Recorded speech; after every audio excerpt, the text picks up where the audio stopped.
I'm guessing we're recording now.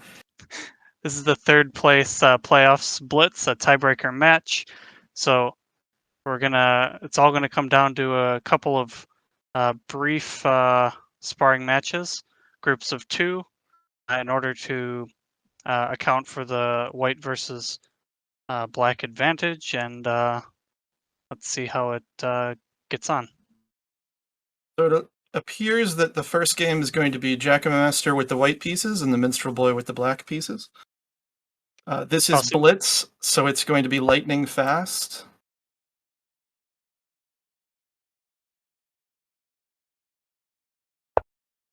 Simon wants us to introduce ourselves. I'm Abyss. I'm ManaT. We're both members of the Discord community for Playtech.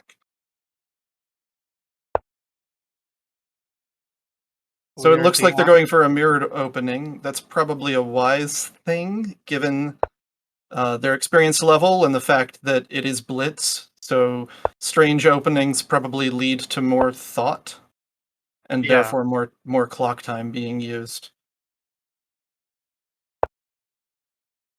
So an interesting place to put the capstone for black. Preemptively assuming that b4 is going to be played, I think. Yeah, but what about CB4? This looks like trouble. Yep. Yeah. So black's options are putting a wall on a4, which doesn't look great because it would just lead to b5, or a5, or a flat-on-flat capture. That's not going to work. Let's see if Jakkamaster notices. Gives him an undo. That's nice. Probably a misclick. Yeah, I've done that a couple of times. Especially in Blitz, it can be quite punishing. It's very There's easy. The flat-on-flat. Go ahead. When you're fiddling with the pieces, trying to make a wall, it's easy to click somewhere on the wrong square. Very easy. Okay, so planting flat-on-flat capture of e4. Just trying to make a big stack is quite... This is an interesting thing. I say it's interesting because normally we would say flat-on-flat captures are not good. But because white keeps capturing back, it means that white has actually accepted the liabilities here, and that will end up being good for black, even though they're starting low on initiative because they didn't get to go first, and they're playing walls, but if you look, white's been chased around the board and has 2 liabilities already. Yeah, I still think white has profited from this exchange, but it's not as bad as you might think. Agreed. Let's see if black tries to make their own wall here. It's not exactly easy to break through, with the e-file being kind of clogged up, but... Yeah, and the fact that you have walls, it's good to attack the other stacks, but it doesn't help you create threats of your own, and eventually black will need to do that to get ahead on flat count. As a reminder, we're playing with no Komi.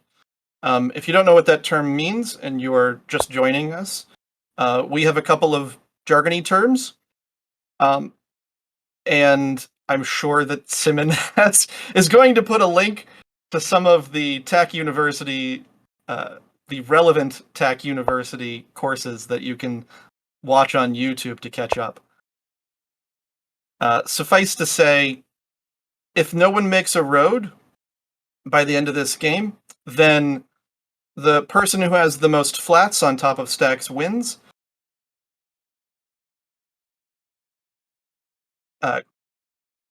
And presently, white is winning 9-6. So black is going to have to do something to either force a road themselves or to recoup on some of that differential. So another stack war is starting on e3. But this one's looking good for black. If white tries to attack this with a wall, say on f3 or e4, black can just spread down, and then has a very strong threat. And white can't win this stack war. If they capture up from e2, then d3 just comes over. Although that's less obviously good for black. Yes, I was wondering when this move would come. It seems like the exchange, if black mirrors, which maybe is the best because you want to protect all your weaknesses on the bottom right side of the screen. Mhm. So you I could like move the that. b3 cap, but I think I agree. Moving b3 to the right would also have meant that you could spread to recapture e3 in the event that e2 had moved up. But he chooses to make a citadel by playing at c2, and then white captures down by moving the whole stack, which I have to assume they're aiming at e3. yeah, seems like e3's got to throw downward now towards e1 just to start to make a threat and to get out of the way, although Do you it doesn't look consider so good. d4 down viable? Um, it's not bad, but I don't know that it really helps. I think you get crushed anyway.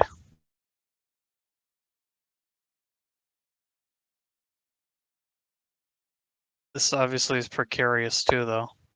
Yeah. He renews the attack on those prisoners. So he's looking at e2. White is trying to capture e2, and in doing so, they'd gain control of those three prisoners. We mentioned flat count earlier. One of the primary ways to get ahead of your opponent is by spreading any stack that has multiple pieces of your color over multiple pieces of your opponent's colors. So capturing a big stack is very important. Quick time check though, because this is Blitz. Black is down under a minute now, and white is still close to 2, so they control the pace of this game. And there's the capture that we were expecting. Wall e3, I guess, makes sense in a I'm trying to survive point of view, but it's not a very happy move to make. It's not a Well, happy move, and also spreading in that place would not. He wouldn't have been covering any black stone, so the spread would have been positive, but it wouldn't have been as positive as it otherwise would have been. Um, White's now got to make a decision. Obviously, I think he wants to start making a road threat on the F column, but black capturing D2 seems potentially really powerful for them if they can survive the road threats. leaves 0 behind too. Interesting. I think you just have to crush it if you're white. Mm-hmm. Problem for black is he's not any closer to making a road, really. Yeah, he's really spread. He's disconnected. Spreading the D2 stack left doesn't actually make a threat because he's got no presence on the F column. Oh wait, this is just winning. Yeah. Almost. Well, no, so because he can't take on f1, otherwise he lets the wall free. Then Well, he crush. did. Uh, I mean, he couldn't. It's not Tinue for that reason, or at least it's not a right. simple Tinue. It may have been. I think capturing down is not. But there may have been another option. I didn't get a chance to think about it too hard. So you have to throw the wall onto f2, Yeah, it's the only move. and you get crushed, I suppose. And thankfully, it's just barely not tack for black. I think white has to crush it now while they still have the chance. Otherwise, a3 comes and pins them. Exactly. I think you crush now, and then is it Tinue? That's probably not. That's probably not as effective as crushing. No. So black chooses I guess he doesn't have to pin anymore because the cap is moved. And I think he's just trying to move fast to play for a Yeah, flat. yeah. He only has 20 seconds, but it's gonna have to take on C3 with the flat they just placed, I think. Oh, He he missed doesn't it. see it. Good game. That was fast and furious at the end. Yeah, So the win goes. Go ahead. I was worried about when we had the misclick with the wall. That I was like, oh no.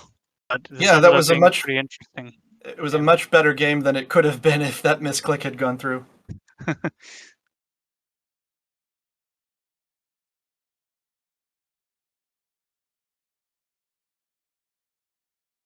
Yeah, that's the kind of situation with these big stack wars and the do I crush or do I not crush? Those are hard decisions to make Yeah. uh, Back on such on low time. back on 25, I think if white crushed, I don't think black had a play that would have uh, I guess they would have had to play at A3 to prevent the the capstone from going back to F1. Well, you So have maybe it time wasn't because Tinue. it's not tech, so you probably have time to like wall E4 and then move it onto F4. I'm thinking for white. So if white crushes, if white goes crushes F2, then Yeah, black plays A3 because if they don't play A3, then moving the cap down back to F1, uncovering a white piece is Tinue. They have to pin the capstone or they lose. I think it's not Tinue because I suppose the E2 stack could spread up and then have ways to cut the line. yeah, I'm just thinking because when you crush F2, it's not tech, so you have two free moves. So you can wall E4 and then take F4. So You could yes, you wall or instead of playing A3, you could put a wall on something in the 6th row. That's an option. Or playing E4 to attack the F4 stack. Let's find out if they're going to start the next one soon. To borrow a term from tennis, they broke serve there, which is an extremely good sign for the Minstrel Boy. yeah, especially since this tennis set is only a race to 2. They were on 4 all or something. Yeah, but you have to win by 2. As soon as somebody comes back to even, they have to play another set. True. So let's Oh, yeah. break down the analogy and actually describe the rules. This is a tiebreaker, so what they're going to do is they're going to play sets of 2 games until there is a clear winner. So if they tie, they'll have to play another 2 games.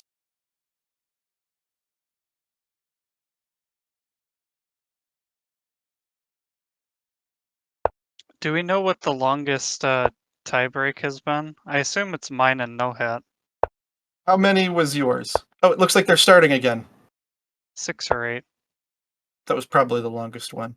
So they're doing the same mirrored opening again. Obviously, this time the Minstrel Boy has the white pieces and Jakkamaster has the black pieces. The capstone comes down on turn 4. This is a move I particularly like. This is actually how I like to play my capstones as black. I cut a 3 line and then move right into the middle. I find this to be one of the more effective ways that black can play the mirrored opening. So I like what I'm seeing there. Yeah, the mirrored opening is very much a game of chicken in terms of like who's going to flinch first and try to take. I think 3 makes sense to start reacting. So Mhm. yeah, I like this from black. I don't like the capture on B3, but That seemed unforced. Jakkamaster seems to like citadels. They can be a very powerful element to incorporate, but they are tempo negative, and early in the game, I prefer to favor high tempo plays. Things like forcing a hard capstone or forcing a citadel, those, at least in my experience, have not ended up being as fruitful as you would hope when you're making that kind of a move. So it looks like White's making threats along the 1 and 2 rows. Now they look like they're transitioning to go in vertical. Yeah, it looks like they're looking for a cute continue by playing C1. It's not quite set up yet, but Right. Another capture, this time breaking the citadel that he just formed. That feels bad. That's a move I wouldn't want to make. I don't know if it's the right move here. it's back. It's back. And we saw White recapture, so the Minstrel Boy and Jakkamaster both have a tendency to not want to let their opponents have stacks with pieces under them. Makes sense to me. Now here That you is a can run thing. all the way. Yeah. And that is a thing that you see in beginner tournaments. As skill levels go up, people tend to ignore their own prisoners more. And what I mean is, if I have a piece that's under one of your pieces, that doesn't necessarily give you a huge benefit, so I'll just pretend it's not there.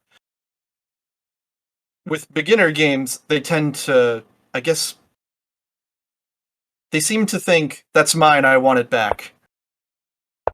And then Oh, you get huge stacks like this on B3.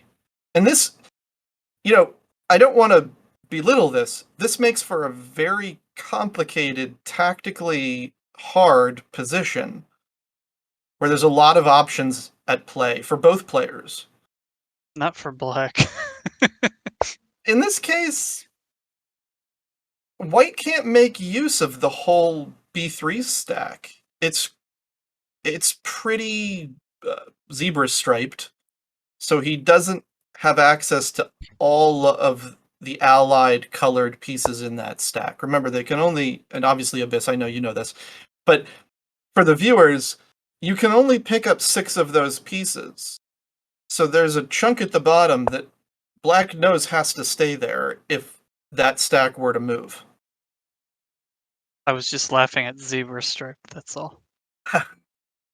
How else It's would not I describe it? cosmopolitan, maybe? I don't know. It's too fashionista, I guess. I know nothing of fashion.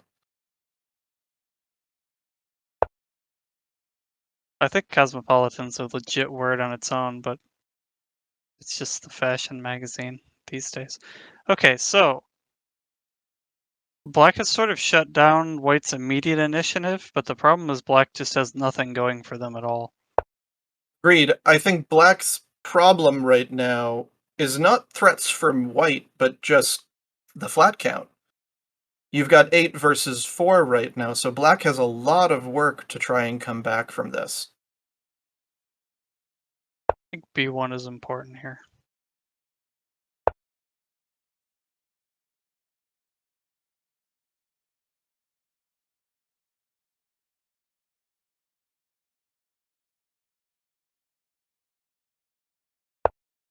So the game plan from White seems pretty straightforward. Push flats. The gameplay from Black, well, this might be helpful. And now Black can take that stack, or just threaten it with an adjacent placement.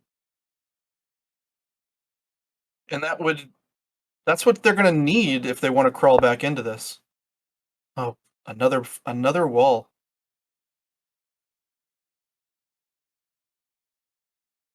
But it's kind of how it goes with walls, because it's the same cost to move a wall as it is to place a new wall.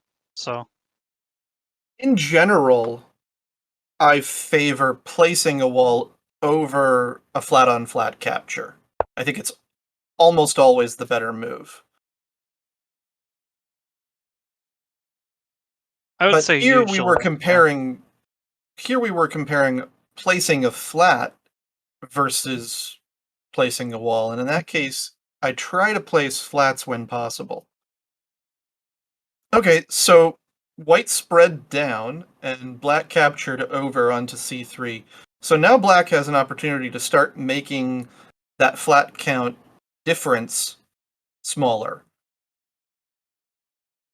He's already got the wall on b4, so I think spreading up from c3 is I thought it was a clear move. Well, I don't think you want to play that right away because you unleash the big stack. I suppose if that's his worry, he does have a very effective barricade on that b3 stack. It's not going anywhere anytime soon. Well, it could sneak over to a3. It's actually not a bad idea. I just It's don't see. I'm having a hard time seeing what black does if they don't start trying to use those plus FCD moves. I just think they're not going anywhere. I would start playing b1. I think b1, d1, f2. Try to get something going. Problem for white is you're kind of never going to make a. Wait, what happened? Is it a misclick? It looked like a very awkward spread, so I have to assume it was. D4 plus 1/1 to uncover your opponent's prisoner. That has to have been a misclick. Thankfully, it's not the end of the world. A4 is tack. It is. White would have the opportunity to crush the wall at b4.